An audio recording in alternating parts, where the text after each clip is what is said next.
Šeštadienį, vasario 16 dieną, Prienų miesto aikštėje Lietuvos valstybės atkūrimo proga buvo iškelta Lietuvos Respublikos vėliava.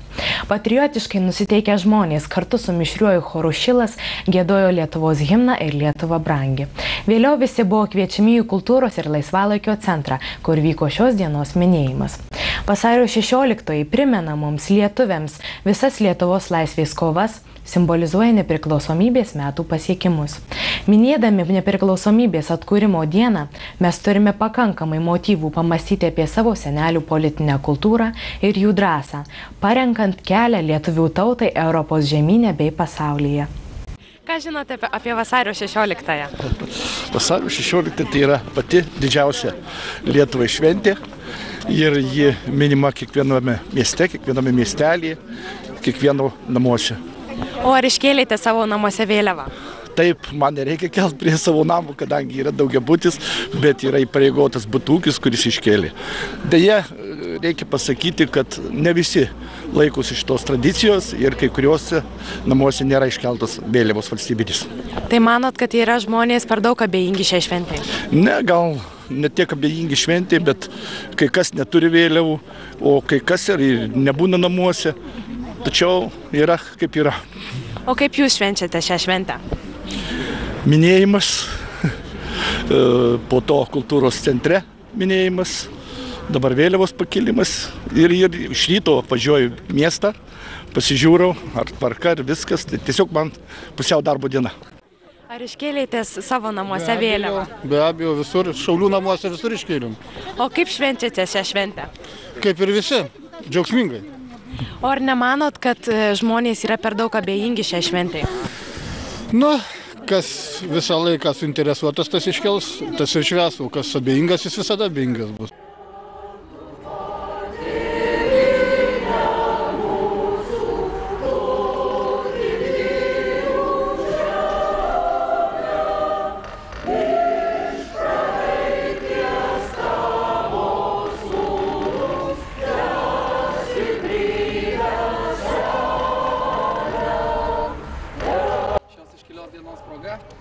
Būkite pasveikinti stovėdami prie trispalvės arba kitos tautos žmonės stovėdami prie savo vėliavos, didžiuojasi tuo, ką nugyveno jų tauta, ką nuveikė kiekvienas žmogus asmeniškai savo krašto, savo tautos labui.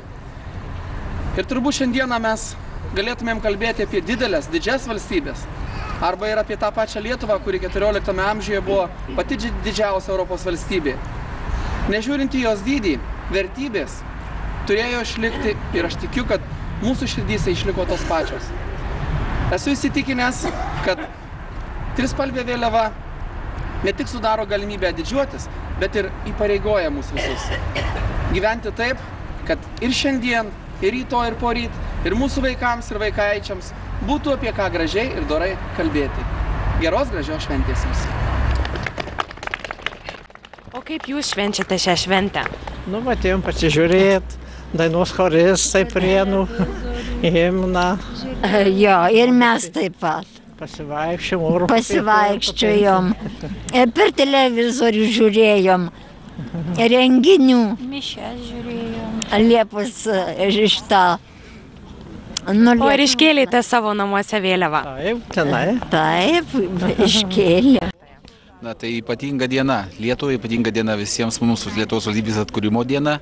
Todėl šią ypatingą dieną vyksta ypatingi renginiai, tokie kaip Prienų rajono savivaldybės apdovanojimai Dėkingumas. O kaip jūs švenčiate šią šventę? Pakeliai, džiaugsmingai, kaip matote. O ar savo namuose iškėlėte vėliavą? Be abejo. O ar nemanot, kad kai kurie žmonės yra per daug abejingi šiai šventai? Na, žmonių visada visokių buvo, visokių ir bus, bet aš manau, tai ypatinga šventė kiekvienam lietuviui.